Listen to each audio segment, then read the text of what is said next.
매개적 고사나 무고운간, 여봉행 등의 작품이 화제가 되었던 2024년. 말씀드린 세 작품 재미있게 보셨나요?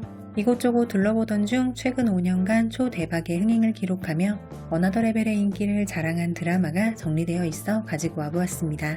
과연 어떤 드라마들이 있는지 알아보겠습니다. 2021년 최고의 로맨스 드라마라고 손꼽히는 작품 양양 드리러바의 니시아정 영효입니다. 32억 뷰의 기록에 2021년 그 해에 텐센트에 가장 많은 돈을 벌어다준 텐센트의 예쁨을 받는 드라마 니시아정 영효입니다. 마지막 회가 방영되는 날은 트래픽이 폭주하면서 서버가 다운되기까지 했을 정도였다고 하는데요. 2021년은 올림픽 그리고 중국 내의 여러 사건, 사고로 인해 사람들의 관심사가 분산되었던 해라고 하는데 드라마 편성에 있어서는 최악의 해였던 2021년에 살아남은 정말 대단한 로맨스 드라마라는 평가를 받는 니시아정 영효입니다. 창난결 방영이 끝난 지 2년여가 지났지만 아직도 창난결에서 벗어나지 못한 시청자들은 이따금씩 다시 창난결을 꺼내어 본다고 합니다. 창난결은 줄거리, 제작, 배우들의 연기력, 케미 모든 부분에 있어서 호평을 받는 드라마라고 합니다. 종영 후 오히려 평점이 오르면서 평점 8.2를 기록하기도 한 마지막까지 호평을 받은 창난결입니다. 이 드라마 한편으로 왕학채와 우서은은 중국을 휩쓸 만큼의 큰 인기를 누렸고 두 배우가 발을 내딛는 곳은 어디든 팬들이 몰렸을 만큼 센세이션한 인기를 얻은 드라마였다고 합니다. 장상사 시즌1은 무려 37억 뷰를 기록하며 소위 말하는 장상사 신드롬을 불러일으키기도 했습니다. 원래도 탄탄했던 양쯔의 팬덤은 국민 팬덤으로 성장했고 단건차, 드니, 장환이 3명의 남자 배우들은 완벽한 단독 주연 남주로 자리 잡았습니다. 장상사는 방영 당시 드라마 시장 점유율, 유효 재생량, 웹드라마 방영지수, 더타원 드라마 경계지수 등등 드라마 관련 모든 조사에서 1위에 오르며 드라마판을 휩쓸었다고 합니다. 여러분 경경일상이 이렇게나 대박 드라마였다는 사실 알고 계셨나요? 사실 저는 경경일상이 이 정도일 줄은 몰랐습니다. 저 역시 재미있게 본 드라마였던 경경일상이었지만 41억 뷰를 기록하다니. 경경일상은 너무 무겁고 어두운 드라마에 지쳤던 시청자들이 가볍고 유쾌하게 볼 수 있어서 반복해서 시청하는 경우가 정말 많다고 합니다. 꾹꾹 눌러 담은 완벽한 결말까지 입소문 제대로 타면서 방영 이후 점점 방영 지수가 상승한 드라마라고 합니다. 극과 극의 반응으로 인해 평점 자체는 그다지 높지 않은 드라마이지만 방영량에 있어서만큼은 굉장한 기록을 보여준 드라마 설중한도행입니다. 설중한도행에 호평을 남기는 시청자들은 후반부로 갈수록 드라마의 여운이 짙어서 더욱 매력적인 드라마라고 평가한다고 합니다. 경연년보다 설중한도행이 더 재밌다는 반응도 꽤 많다고요. 설중한도행 시즌2 이야기가 슬슬 나오고 있어 다시금 반복학습 중인 시청자들도 상당하다고 합니다. 경연년 시즌1이야 100억 뷰 돌파라는 어마어마한 기록을 세운 작품이라서 그런지 참고한 리스트에서는 아예 빠져 있었고 2024년 올해 방영한 경연년 시즌2가 오히려 들어있더라고요.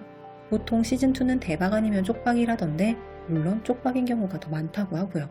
경연년 시즌2는 시즌1 대비 결코 무너지지 않은 탄탄한 서사를 자랑하며 시청자들의 마음을 사로잡았습니다. 텐센트 화제지수 역대 최고 기록이라는 34,000을 돌파하며 시즌2도 역시 경연년은 경연년이라는 이름값을 제대로 해냈다는 평을 받았습니다. 많은 사람들의 인생 중드 성한찬란입니다. 텐센트가 올해와 조로사라는 어린 배우들을 데리고 이를 갈고 만든 드라마가 바로 S+급 대작 성한찬란이라고 합니다. 감독의 촬영 능력은 탁월했으며 어린 배우들의 연기는 실로 엄청났다는 평가입니다. 드라마 방영 내내 그리고 방영이 끝난 이후에도 올해와 조로사 두 배우의 케미는 시청자들을 잠 못 이루게 만들었고 커플 팬덤이 생기는 등 실제로 두 사람이 사귀기를 바라는 마음에 팬들의 상상열애설이 날 정도였다고 합니다. 가장 성공한 여성 서사 중심 드라마 중 한 편이라는 겨우서른입니다. 2020년에 방영한 드라마 겨우서른은 3명의 여성의 서사가 각각 흘러가고 한 부분에서 만나는 구성인데요. 당시 대만 넷플릭스에서 압도적인 1위를 기록하기도 했던 겨우서른. 겨우서른 이후 우후죽순 여성 중심 서사의 드라마가 한바탕 쏟아져 나왔는데 그 어떤 드라마도 겨우서른의 위상을 뛰어넘지는 못했다는 평을 받기도 했습니다. 얼마 전 회전문 드라마 영상에서 말씀드렸던 것처럼 최근 임가륜의 류수초초의 방영과 더불어 금이지아의 재생량 또한 늘고 있다는 말씀 드렸었는데 방영량을 보니 납득이 가는 결과인 것 같습니다. 누적 재생량이 56억 뷰나 되니 시청자들이 류스초초의 케미에 만족을 못하고 다시금 금이지아를 찾나 봅니다. 금이지아에서 임가륜과 담성우는 최강 케미를 선보였는데 두 사람이 다른 작품에서 다시 한번 협연을 할 만도 한데 아직까지는 그 반가운 소식이 전해지지 않아 팬들의 아쉬움도 커져가고 있습니다. 최선은 2021년 웹캐스트 방송량 57억 6,400만을 돌파하며 다크호스 드라마가 되었습니다. 방영 당시 최선은 아이치 최고 흥행 기록을 갈아치울 정도로 화제였다고 합니다. 사실 현재까지 우리가 본 최선은 원작의 극히 일부분에 불과하다고 하는데요.